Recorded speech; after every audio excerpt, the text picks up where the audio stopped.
And welcome back, guys. And in this video we need to start integrating with some API, but before then I just want to fix some things on the design. Right now you can see we have the create account. Even though we are on the register page, we shouldn't be having that, so let's quickly go ahead and fix that right now.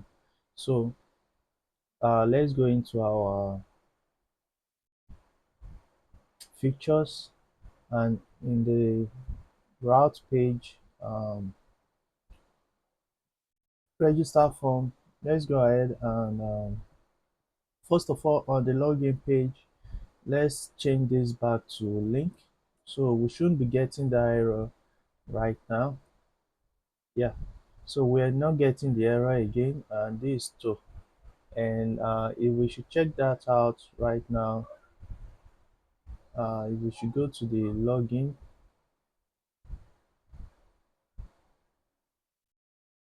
on the login, you can see it right now. So we have the create account, and this should be linked to register, not sign up. This should be register. Okay, so if we should go now and check that out, when we click this, we are on the register page. Okay, that's fine. We need to do the same thing for the on the register page too. So let's change this to a link from React Router DOM, and let's just import that, and this to be to. And right now this is login. Okay, so basically this is what we need to do, and we should come here and click on this. Yes, so this is now this login. We can just say already, we can just say have an account, and this will be login. Okay, so that makes sense. Login, create an account, login and create an account. Okay, that makes sense now. So the next thing we want to do is we want to start building our we want to start building um the APIs and things we can do with our tokens, so that we can build the authentication context and everything else. So let's quickly go ahead and check out some few packages that we're going to be using. First of all, we're going to be using Axios. So we're going to be using Axios. We're going to be using Axios. Then we're going to be using uh, React query. So we're going to be using React query because of the extra things. We don't want to manually be checking for loading state, error state. No, we can just put all that into React query, and that just handles everything for us. So let's go ahead. We install Axios and we install React query.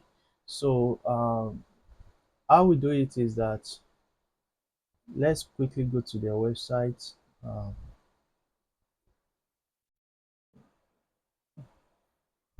let's quickly go to their website and install them. So this is the command to run them, and as usual we'll be using yarn to install them. So let's go ahead and install those packages. So if we should go now let's just say yarn. Let me close this right here. I don't know why it's opening in two places. Yarn add React Query and Axios. So we want to install these two packages. Let's just wait for that to install. Okay, let me see. That's fetching. That's fetching network. Okay, that has finished installing. And right now, what we want to do is we want to create a wrapper around these packages. We want to create a wrapper around this so that we can use it effectively.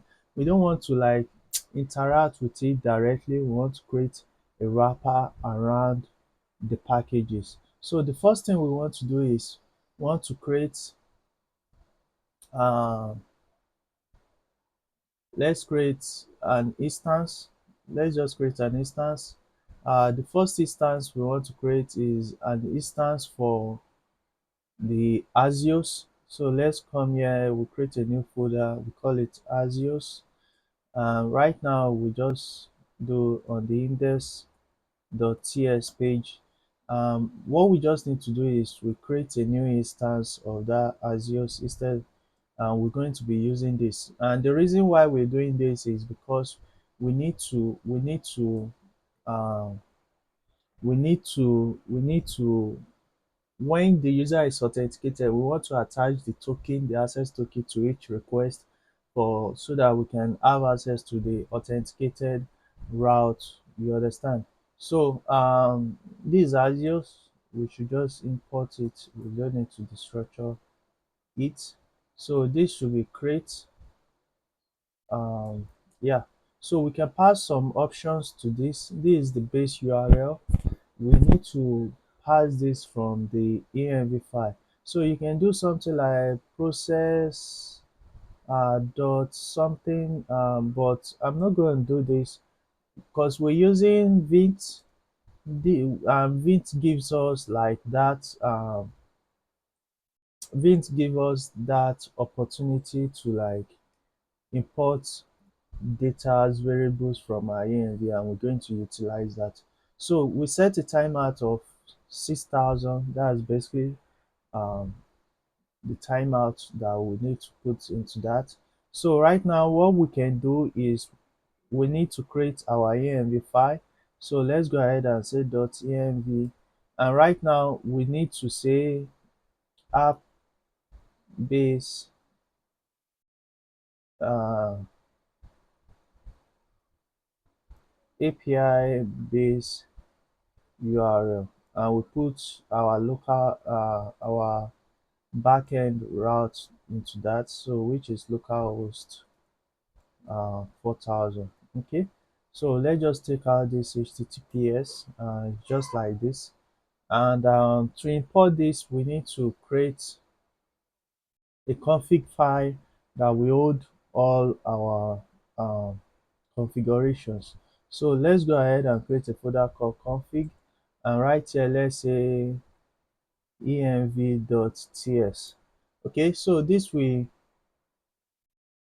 hold all our env variables that we need to put, and we can just export constant env equal to, and we can do API base URL.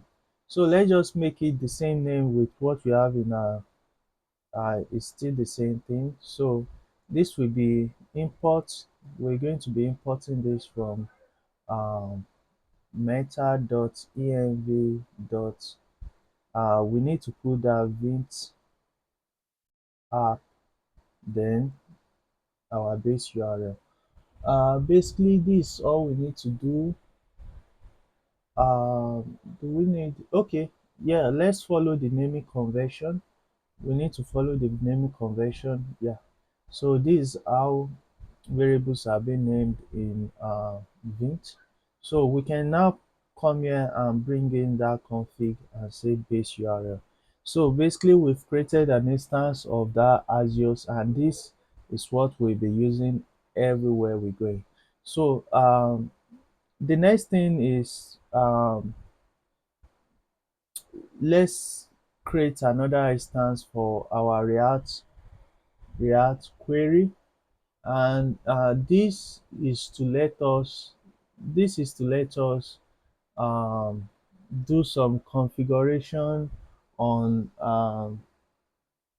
do some manual configuration on some modules from the React query. So the way we do that is um, we create a new folder called query React query, and right here we say we create index.ts. Okay, so let's say constant query config. Okay, query config. This will be default. Have a type of default options from React query. Um, yeah, so the first thing we need to do is the queries. We need to set some parameters. So throw on error, it refresh on window focus. Let's just set all that to false. Let's set all that to false because the default is always true. So let's set that to false and retry. Do we want to retry any failed API calls? So we might want to retry. Yeah, we can definitely retry.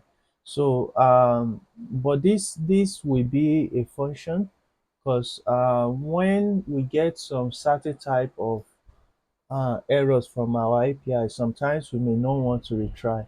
For example, when the token expire, when the user is using the app and the user gets a forbidden error or like a 401 error, unauthorized error, unauthenticated error, we don't want to retry those API calls because that will just be extra load on the server.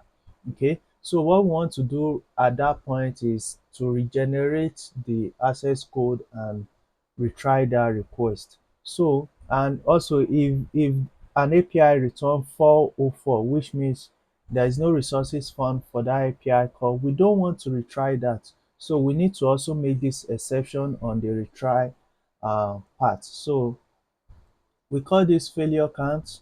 So this gives us a callback, and we say error any. And right here, what we want to do right now is we want to check the error code. So if we get any error status equal to 404, or error the status equal 401, we want to return false. We don't want to retry that request. We don't want to retry that request. So we say else if failure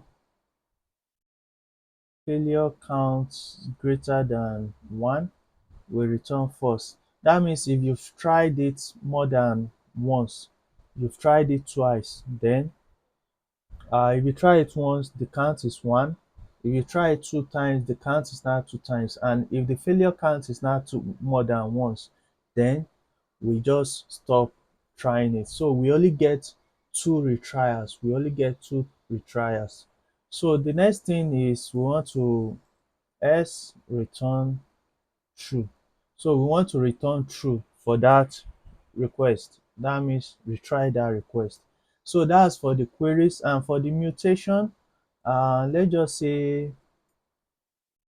network mode, let's just put it to always. Okay, so that's that for the config. The next thing we can do is to uh, the query keys. We can give it some configuration to. So so we need to actually so we need to actually use those configurations that we've created. So this will be React client equal to client new query client, and default options is equal to query config. The config that we've written about, that the query config. And the next thing is to export constant query cache. So we can have cache, and that would be new query cache. Okay.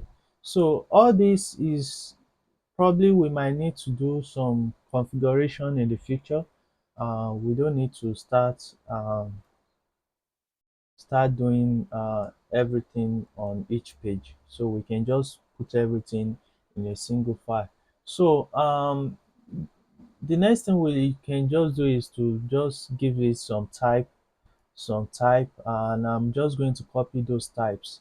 These are types that we can just give it.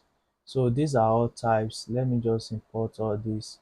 Doesn't These are all types. um Axios error, mutation, options.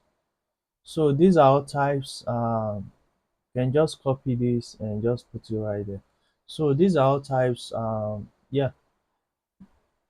So we can export all that. Use query. Let me just equal to from at. Okay, so let's just export all that. Use mutation. So these are coming from the query use query client, use infinity query, and type. We have the infinity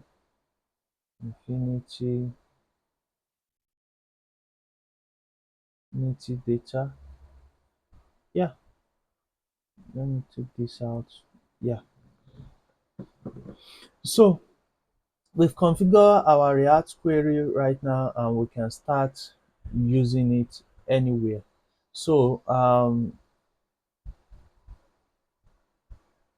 let's just close this. So the first thing we need to do right now is to let's just give this a try. Let's just give it a try. So in the next video, we're going to start using it to make an API request.